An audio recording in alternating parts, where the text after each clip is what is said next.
Bilang bahagi ng pagdiriwang ng Halloween, rumampa ang ilang aso at pusa na nakakostume pa.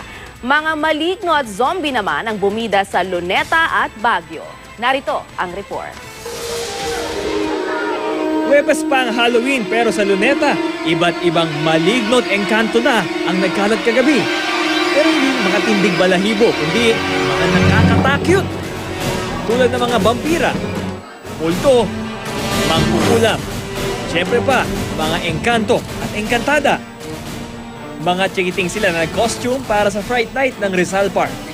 Itong mga ganitong klaseng pagkakataon, dapat sinasamantala natin ito upang yung mismong pamilyang Pilipino ay magkasama-sama. Ang City of Pines tila inatake ng 100 zombie. Mga residente yung nag-costume din para sa ikatlong taon ng Zombie Walk for Fun ng Summer Capital. At kahit na nakapaghihilakbot ang kanilang mga gayak, mabuti naman ang kanilang mga layunin. Mapupunta kasi sa kawang gawa ang malilikom na pera sa kasiyahan. Sina Muning at Bantay di rin magpapahuli sa Halloween celebration. Sa isang mall kasi sa Libis, rumampa ang mga aso't pusa, suot ang mga cute at makukulay nilang costume. Taunang fundraising event ito ng grupong Philippine Animal Welfare Society o POS at bahagi ng kampanya sa pagpapahalaga sa ating mga alaga. Para sa saksi, Bam Alegre, nag-uulat.